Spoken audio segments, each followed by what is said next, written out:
जैसे आप लोग आज बोर्ड पर देख रहे हैं, ये गणित का बहुत ही इम्पोर्टेंट टॉपिक है। आज हम इस टॉपिक पर बात करेंगे और इस टॉपिक का नाम है बीजगणित की मदद से समस्त समस्याओं को हल करना। यह टॉपिक ऐसा है कि ज़्यादा से ज़्यादा बीजगणित में इसका बहुत ज़्यादा प्रयोग किया जाता है और इसके द्वारा क्या होता है कि ऐसे बहुत से प्रश्न होते हैं जिनमें क्या करते हैं कि कुछ संख्याएं अज्ञात भी होती हैं और उनके आधार पर प्रश्नों को सॉल्व किया जाता है। तो इस प्रकार के प्रश्नों को सॉल्व करने का एक तरीका होता है, देखो कैसे सॉल्व करते हैं। इसमें कुछ स्टेप फॉलो करते हैं। इसमें देख लीजिए सबसे पहला स्टेप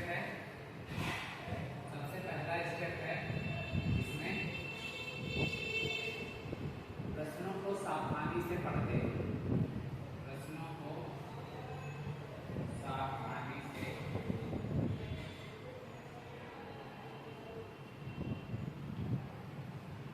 पढ़ते हैं। उसके बाद में स्टेप नंबर दूसरा है किसी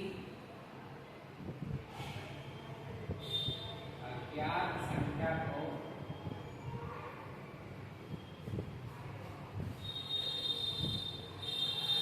कोई प्रतीक रूप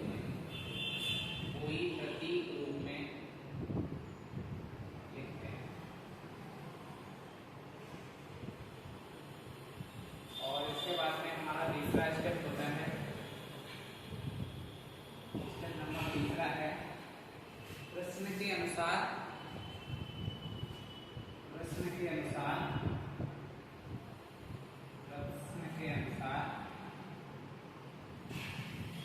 समीकरण बनाया जाए।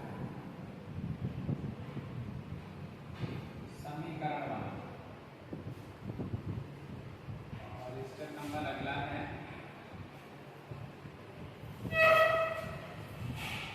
अगले स्टेप में क्या करते हैं, समीकरण को हल करते हैं। समीकरण को हल करना। और स्टेप नंबर 5वां है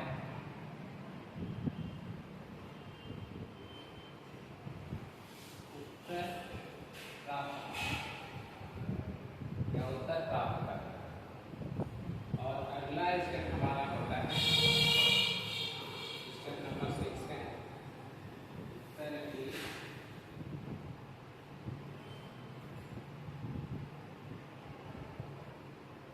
जांच करना। इस प्रकार हम कह सकते हैं कि इस प्रकार के प्रश्नों को हल करने के लिए इनमें मुख्य रूप से 6 स्टेप का पालन किया जाता है। सबसे पहले क्या करते हैं, प्रश्नों को सावधानी से पढ़ते हैं। उसके बाद में किसी अज्ञात ऐसे लिख लेते हैं राशि को, किसी अज्ञात राशि को कोई प्रतीक रूप में लिखते हैं। स्टेप नंबर तीसरा है प्रश्न के अनुसार समीकरण को बनाते हैं। और उसके बाद में स्टेप नंबर 4 है समीकरण को हल करना। और फिर स्टेप नंबर 5 है उत्तर प्राप्त करना। और फिर स्टेप नंबर 6 है फिर उस उत्तर की जांच करना। इस आधार पर इस प्रकार के प्रश्नों को हल करते हैं और इसमें बीजगणित का बहुत अच्छा प्रयोग किया जाता है। अब देखिए इस प्रकार के कुछ प्रश्न हैं इस एग्जाम्पल में, उनको हम कैसे समझते हैं स्टेप बाय स्टेप आप लोग समझिए। देखिए सबसे पहले हम इसमें क्या करेंगे, स्टेप नंबर 1 हमने बताया था कि सबसे पहले क्या करते हैं, प्रश्न को अच्छी तरीके से समझकर पढ़ लेते हैं। उसके बाद में अगला स्टेप जो हमने बताया था कि किसी भी अज्ञात राशि को मान लेते हैं। तो मान लिया हमने स्टेप करके,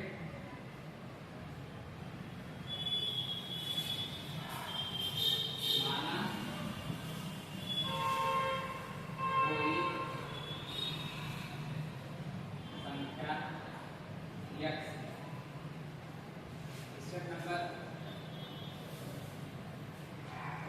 हमने क्या बताया था, समीकरण बनाते हैं।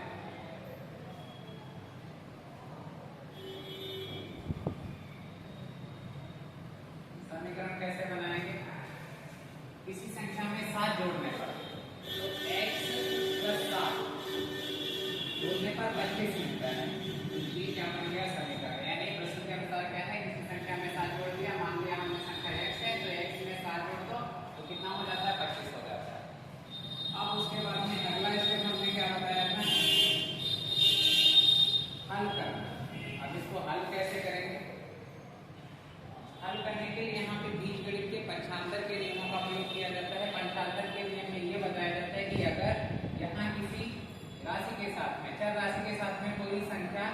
प्लस में अगर दी हुई है तो वो बराबर के उस साइड में जाएगी माइनस में हो जाएगी, अगर माइनस में दी हुई है तो बराबर के उस साइड में जाएगी प्लस में हो जाएगी, और अगर मल्टीप्लाई में दी हुई है तो बराबर के उस साइड में जाएगी डिवाइड में हो जाएगी, अगर डिवाइड में दी हुई है तो बराबर के उस साइड में जाएगी तो मल्टीप्लाई में हो जाएगी।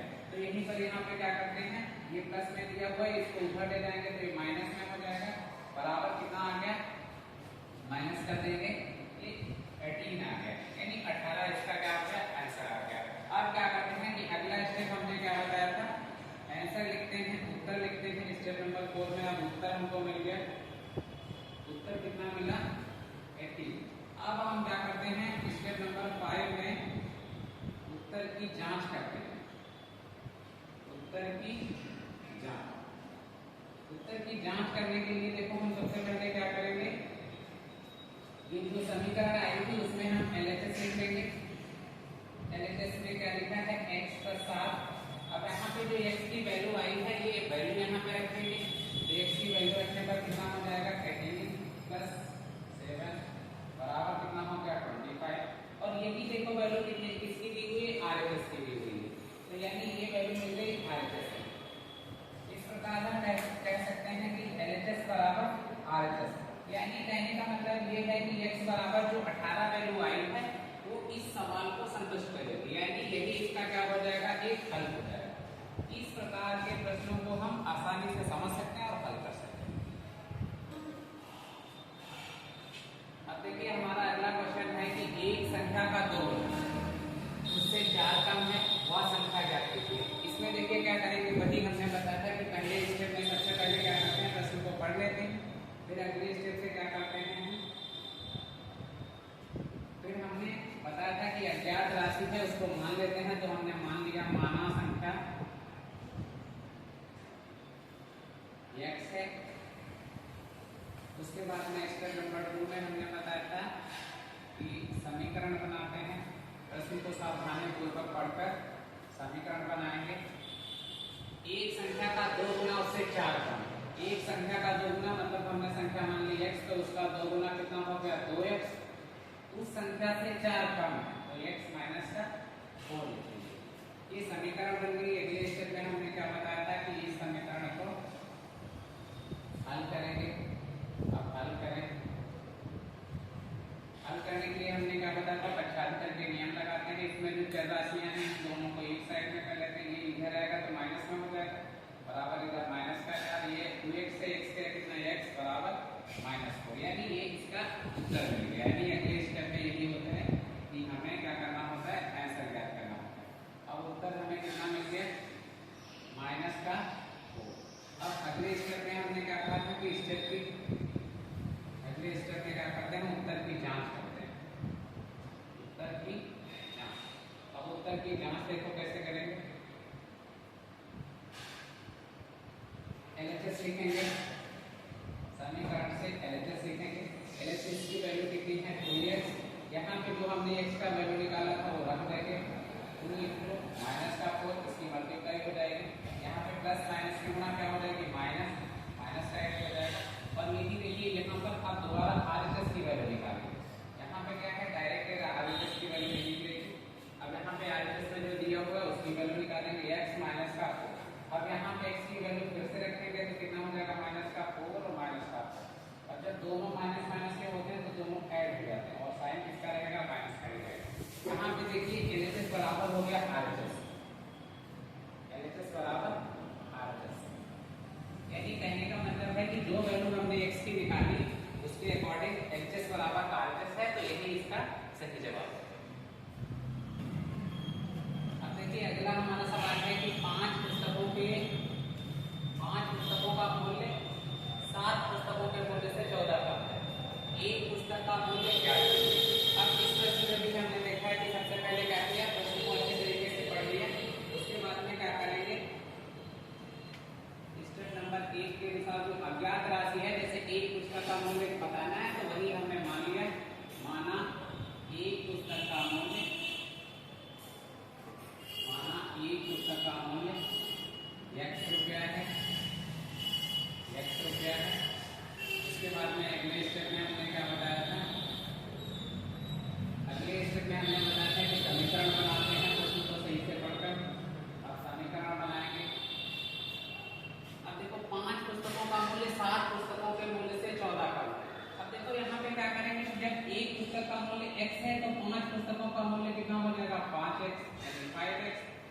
प्रकार 7 पुस्तकों का मूल्य कितना हो जाएगा 7x। अब यहाँ पे प्रश्न को पढ़ते हैं 5 पुस्तकों का मूल्य 7 पुस्तकों के मूल्य से 14 कम है। तो 7 पुस्तकों के मूल्य से 14 कम होने का मतलब होता है कि 7x माइनस का 14। अब क्या करते हैं अगले स्टेप में हम इसको सरल करेंगे। अब समीकरण को क्या करेंगे हल करेंगे।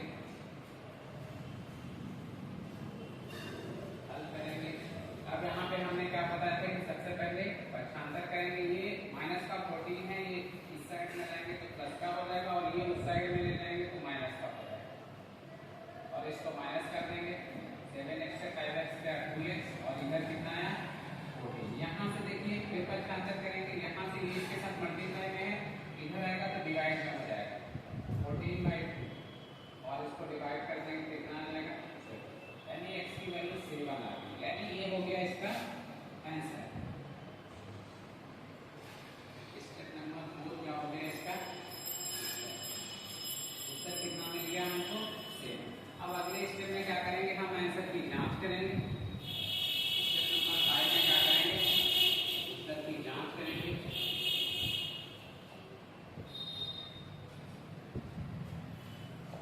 उत्तर की जांच में एलएचएस लिखेंगे। एलएचएस में क्या है 5x, यहाँ पर x की वैल्यू रख देंगे 5 × 7 35। उसके बाद में आरएचएस लिखेंगे। आरएचएस कितना है 7x माइनस का 14, यहाँ पर भी वैल्यू रखेंगे 7 × 7 माइनस का 14 49